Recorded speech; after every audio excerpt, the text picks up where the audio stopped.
আসসালামু আলাইকুম। সবচাইতে ভালো খবর হয়েছে হামজা চৌধুরী বাংলাদেশে ফুটবল খেলার জন্য ইংল্যান্ড থেকে ছাড়পত্র পেয়েছে। লিস্টার সিটি ক্লাব থেকেও ছাড়পত্র পেয়েছে। ফিফাও বিষয়টা নিশ্চিত করছে। কিন্তু এখানে একটা মজার বিষয় হয়েছে,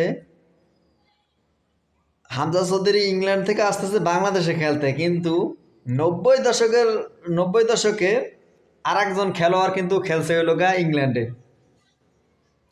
ইংল্যান্ডে কিন্তু আর একজন খেলোয়াড় খেলছে। আমাদের বাংলাদেশের একজন খেলোয়াড় যায় ইংল্যান্ডে, কিন্তু ক্লাবে যায় ক্রিকেট খেলে আসছে। সে হয়েছে ম্যান সিটিতে খেলছে। সে হয়েছে আর কেউ না, আমাদের তারেক মনোহর সাহেব। তারেক মনোহর সাহেব 90 দশকে ইংল্যান্ডে ক্লাবে যায় খেলছে, টাকা টাকা।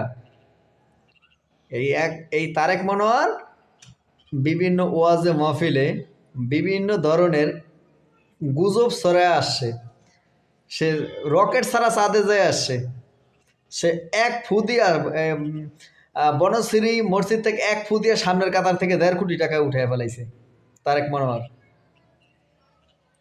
সে অক্সফোর্ডের মতো ভার্সিটিতে অক্সফোর্ড ভার্সিটির মতো একজন প্রাচীনতম বিশ্ববিদ্যালয় থেকে সে 3বার শ্রেষ্ঠ শিক্ষক নির্বাচিত হয়েছে। এই কথাও কি বিশ্বাস করা যায় এখন?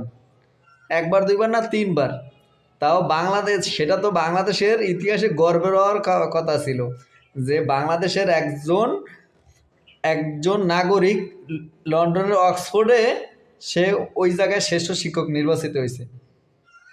এই তারেক মনোহর ওরফে জানোয়ার মনোহর, উনি এই তারেক মনোহর বাবুইজা কথা বলে।